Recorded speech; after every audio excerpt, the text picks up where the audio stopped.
Alright, 3, 2, 1. Strap in, nerds, this one's gonna hurt, because this is the unscripted story of Five Nights at Freddy's.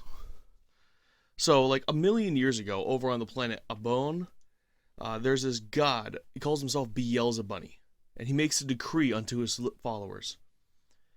Whomever shall wear the garb of a yellow rabbit will inherit all of my power and my will. All of his followers couldn't make heads or tails of any of this stuff on account of no one had ever seen a rabbit before, because they don't exist here.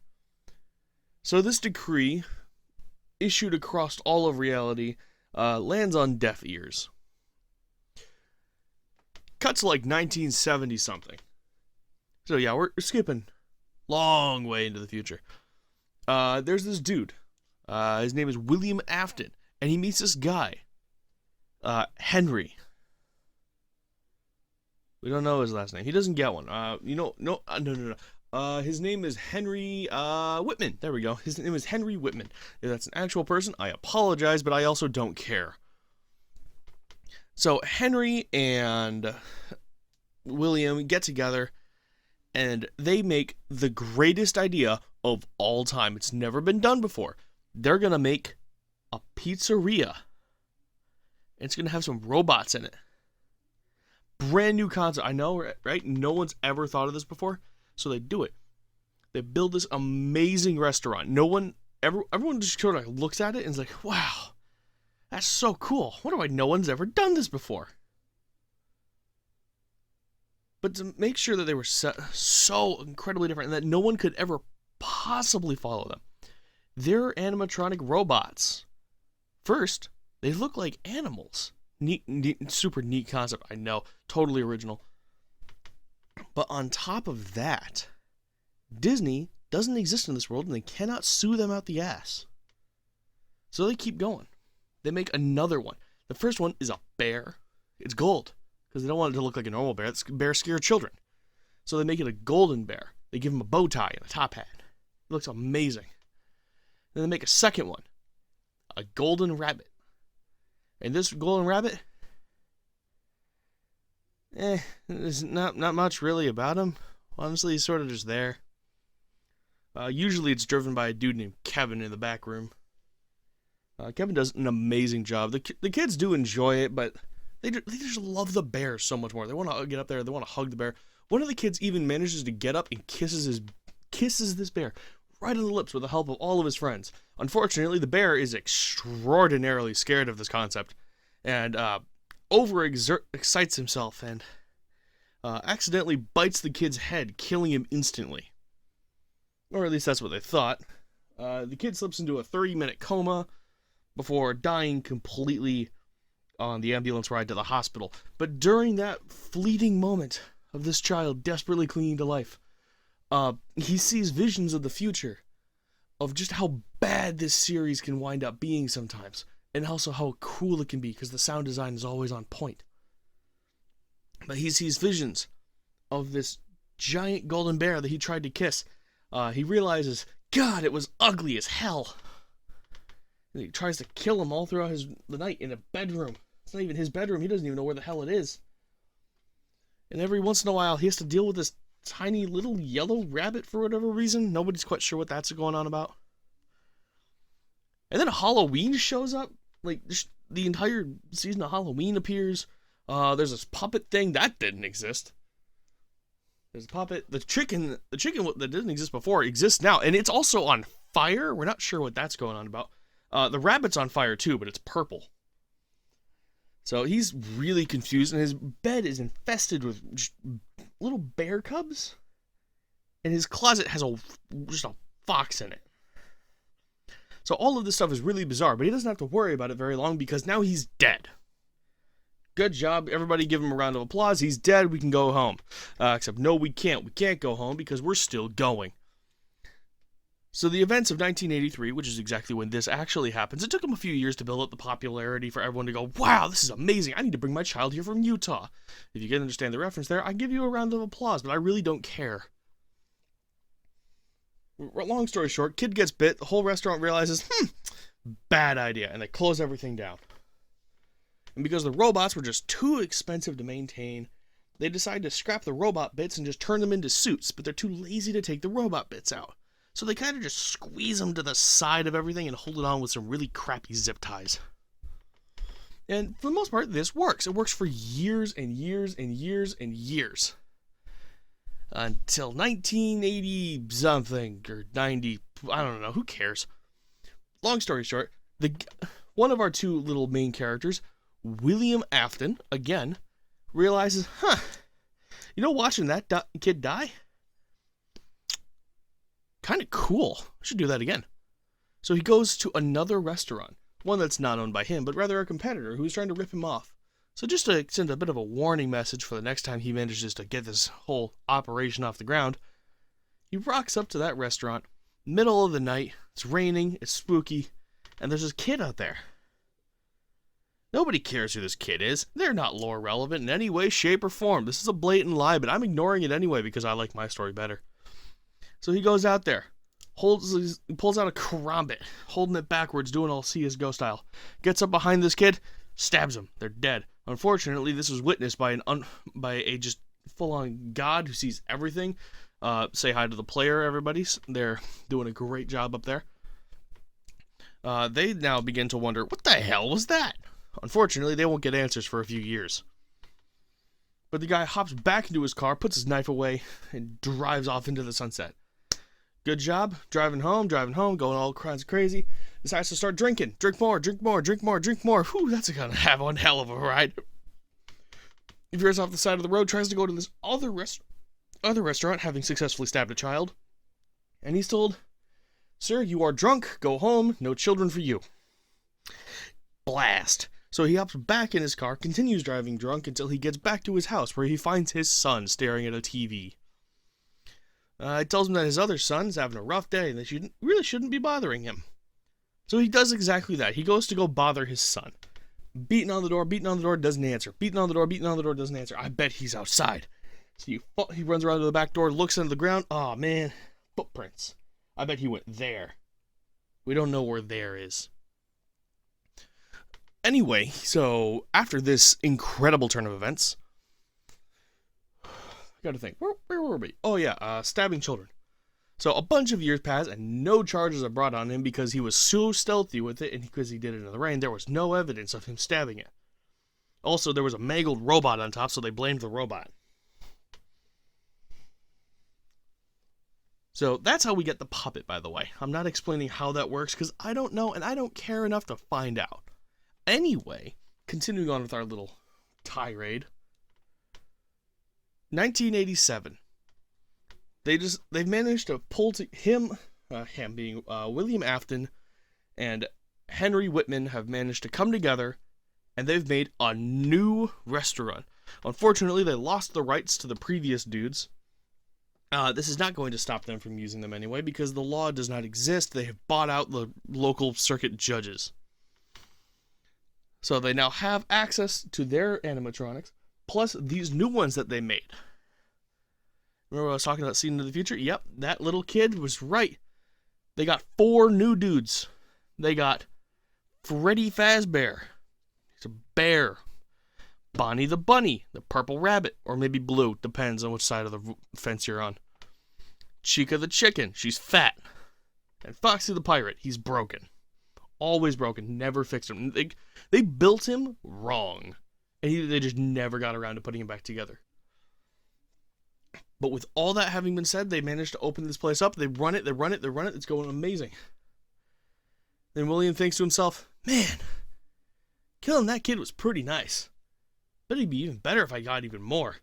Oh, but there's witnesses this time. I can't do that. Oh, hey, I've still got that rabbit suit. So he puts the rabbit suit on. And he walks up to these kids like, yo, sup, kid? What's up, my fellow kids? You want to have some candy? I got some in the back room. And he lures 5 children away from their parents and everyone else. And no one bothers to check the camera because they just fired the previous security guard for smelling like crap. So he takes the kids to the back room and he stabs them all. And they're dead. And he takes the bodies and he hides them for the rest of the day. After that day comes to an end, he comes back in the middle of the night, and to hide the bodies so that nobody can smell the fact that there are dead corpses, He stuffs them into the robots.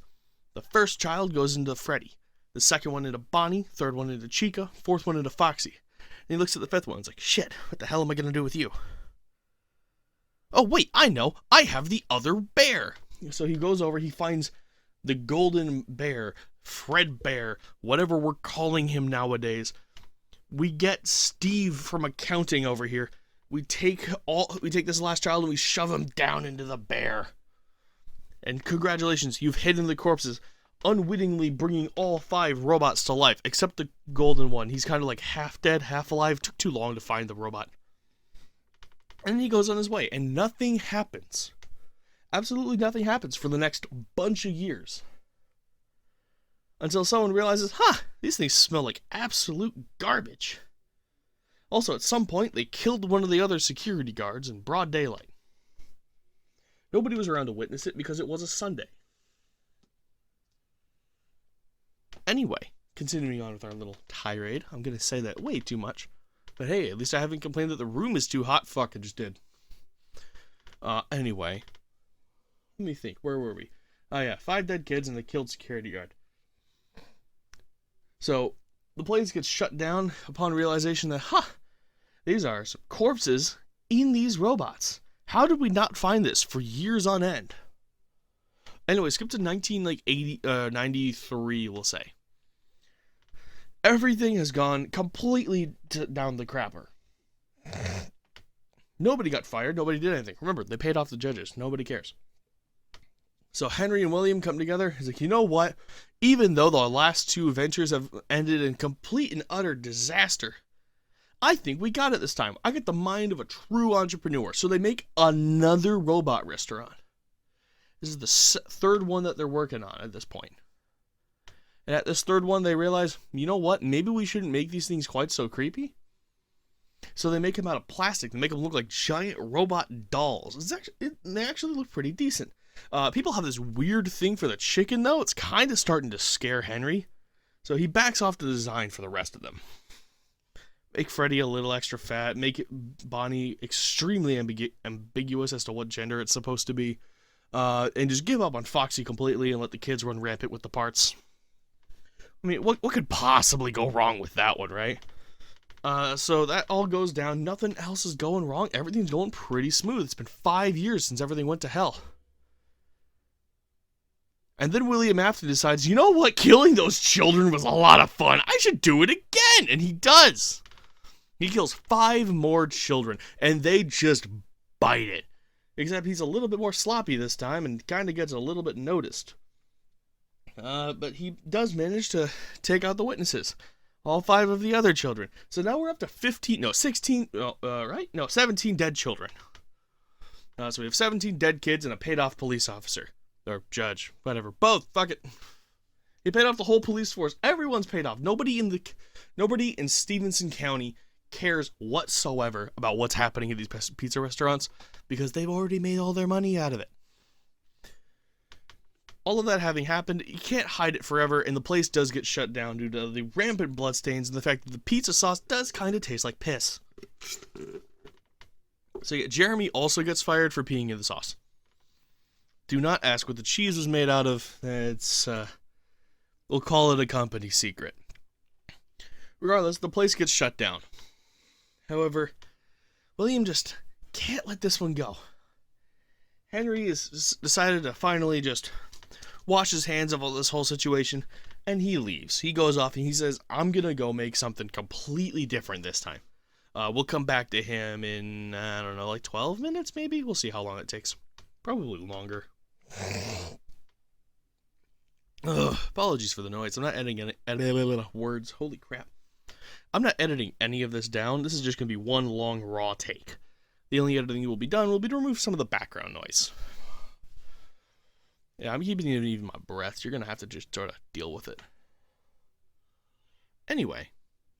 So, that happens. Now, skip ahead 30 years into the dog quit chewing yourself. You skip ahead 30 years into the future. And 30 years in the future, they managed to find a golden rabbit in a back room. Now, how did the rabbit get there? Well, we're going to go back 30 years. Yeah, that time jump was a little... expedited. We didn't need it yet. So, Henry Afton, no shit, wrong one. William Afton, sorry, comes back to the restaurant having it been completely closed down, condemned. But nobody's really willing to tear it down because the real estate kind of sucks, honestly. That nobody's quite sure why the hell they built it into the side of a mountain. There's like no natural light. Everything's really hidden from the public. But he goes in there. He goes inside, goes to the back room just to look at that cool little golden rabbit suit. It's nice. It's still soft somehow, even though it was built like 20 years ago at this point. He looks at it. He gives it a hug. Puts it down and realizes that he's being watched by a bunch of ghost children. Since everything was condemned, the robots fell apart, just completely collapsed into the ground. The spirits were let go. But they remembered the man who stabbed him, so they came after him. Since he did conveniently show up. They chase him around this back room until he realizes, wait a minute, I lured them with the rabbit suit. Maybe they're scared of it now, so he puts on the rabbit suit. Ha ha ha ha! I have bested you tiny little children. What are you going to do about it now? And they all start crying. But like, heavy crying. Like, how the hell do you have this much water in a form that doesn't even actually exist? You're ghosts? You don't have a body? But somehow these children cry so much that the water comes up to his knees. And he comes to a realization that, oh, right, there are robot parts in here still. And his legs get shattered as all the old robot parts that were held in together with 20-year-old zip ties finally give up. And they bounce back into place, shattering his legs. He falls down to his knees, shatters his thighs. Oh, God, he falls over, flops down on his back. Back gets crushed, arms crushed, head, everything just gets seized up, bleeding like crazy, and he's dead. But remember what Beelzebub said back a million years ago. Anyone who wears the yellow suit inherits my will and power, and now he cannot die. He will always come back. Roll credits. Successfully having cheated death, he is now, however, stuck in a back room because there was a cave-in toward the front of the building and nobody could get him out. So now we can actually flash ahead 30 years. He's been stuck in this room playing Tetris, doing an absolutely amazing job. He managed to hit even level 3, which is saying a lot for a corpse with all kinds of mangled fingers, and a bunch of dead kids just sort of watching, giving him backseat advice. Nobody's quite sure how they managed to get Tetris down there. The Game Boy hadn't been invented yet, I don't think. But he played. He did a decent job. But after 30 years, a bunch of teenagers rock up. It's like 2023 or something at this point. These teenagers come up. They find this building on the side of them, built into the mountain face. And they think to themselves, you know what's a great idea? We're going to build a horror attraction based on this guy. It's so cool. This old Freddy Fazbear thing, we're going to call it Fazbear Frights. Yeah, that sounds adequately spooky. Let's go with that. So they do. They go with that. And as a consequence, they're going to need some animatronics. But how do you get animatronics? They're expensive. We can't afford to do that. So they do the next best thing. They take this rotting old mangled thing they find in the back. William Afton happened to be asleep at the moment, so he didn't resist or do anything. And the ghost children were finally glad to see somebody get rid of this terrible Tetris player, and they decide to piss off into the afterlife, finally having witnessed this madman's end. And they wheel William down to their new warehouse that they're calling a horror exhibit.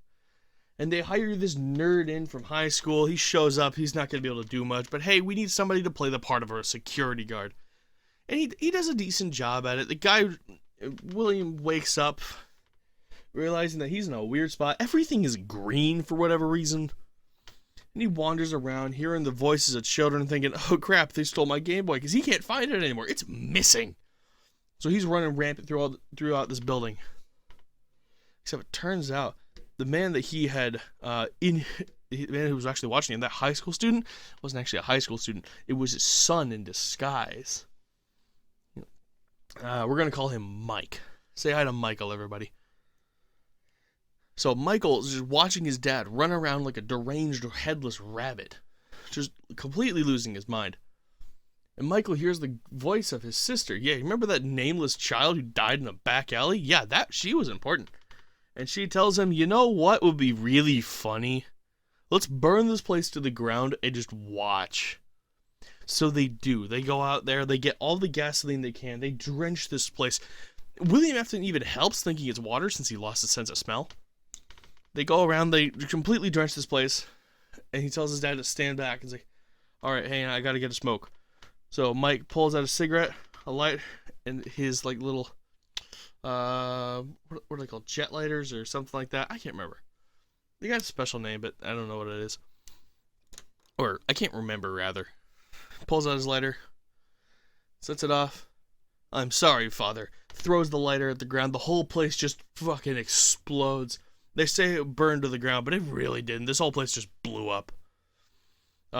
With that having happened, Mike lays there flat on the ground, completely forgetting just how close he was to everything. Kind of regretting his life choices at the moment. Until eventually he gets the strength back in him to stand up. He walks away. His dad takes 15 years, but he finally sits up out of the rubble, realizing, man, that sucked. I should go haunt some other place now. And he proceeds to make his way toward the big city. Now, within those 15 years of anything else going on, turns out that Michael finds out that his friend, Henry, had built another robot thing, but he didn't want to make any more pizzerias, so he made, instead, a rental service. And that's actually a pretty good idea. He did pretty good for himself, all said. Having successfully run his little corporation for a few years at this point, he was confident in his ability to pull things off. He called it the sister location, so that he could have anyone who's hiring them make the argument, like, where'd you get these robots from? Oh, we got them from the sister location. It was a really clever marketing strategy, because nobody would be suspicious unless they knew what was going on.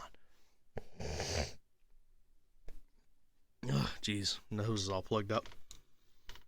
But Michael finds out about this place, and he applies so that he can go down there, because he's come to a realization after fighting his dad. Animatronics suck. His next target was actually Disney, but they banned him for life after he decided to fist fight with Mickey Mouse. Which, kind of sucks, but oh well. We'll have to try again later, when they can't stop him anymore. So Michael manages to find this place, and it's buried deep underground. It's actually hidden in the underneath of the old location. That old place where his dad was, yeah, underneath that was a whole bunker complex filled with nothing but animatronics. There were only 4 of them, but they were very fast. And those 4 animatronics were a ballerina that constantly has her eyes closed, which is a good thing because her eyes are creepy. A giant humanoid robot, it's like 7'3", acts like a little girl, only mildly terrifying. They brought Freddy back, again. Remember, this guy, he just could not let him go. And then Foxy. Except it was Mangle. Except not actually Mangle, it was real, genuine Foxy. It was a fun time Foxy. Which is, probably a dude? Ultimate Custom Night cleared that up, but we're not talking about that one because I don't care what they say, it's not canon. So all of that happens. Michael gets down there. He just says, you know what? This place absolutely blows. I'm going to destroy all of these robots, not realizing the robots already wanted to kill themselves.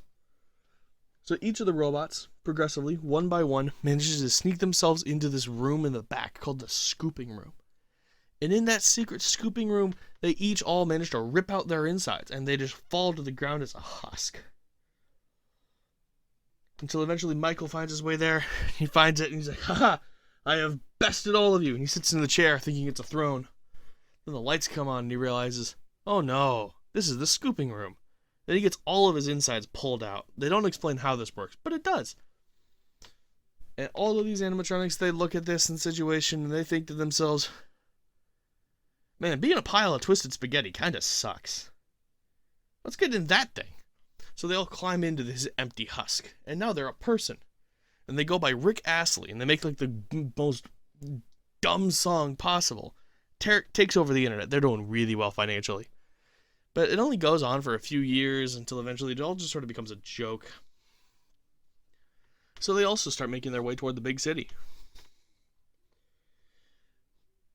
Now, skipping forward a few years, about 14 at this point. Michael worked there for quite a while, honestly. So 14 years later, everybody finds themselves in the back alley of this new pizza restaurant. There are no animatronics involved this time. It's just like straight pizza. It's like Chuck E. Cheese, but without the creepy mascots. You know, like Chuck E. Cheese nowadays. God, it's boring as hell. I miss old Chuck E. Cheese.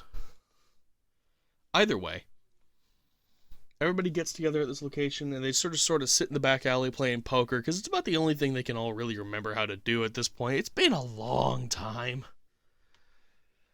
Eventually, one of the wagers involves the Rick Astley having to split himself into multiple parts because he lost a bet. So now the creepy looking baby animatronic, that one's out on its own. It picked up a pair of scissors and just duct taped them to their wrist. And the rest of them decided, you know what, I feel like being a really crappy looking bear, and they'll kind of mangle themselves together into looking something like a pile of spaghetti bear. And over time, each of them is taken into the restaurant to give him warmth and care. And everything's going pretty good. Except, haha, you thought, nerd. Turns out that Michael was actually working there again. He's got a vendetta against these robots. Like, I'm actually going to kill them this time. And he gets them all in there. It's like, all right, I've got you all in one place. And then Henry Afton not Henry Afton. God damn, I fucked it up again. So Henry, what did I call him? Whitman. Henry Whitman manages to get himself over the PA system. Tells everybody, you know what? Kind of suck. I'm sorry to do this to you guys. I did bring you all here. Well, I'm taking credit for it. You all kind of brought yourselves because you heard about the new pizza place and all that. I get it. But just let me have this, okay?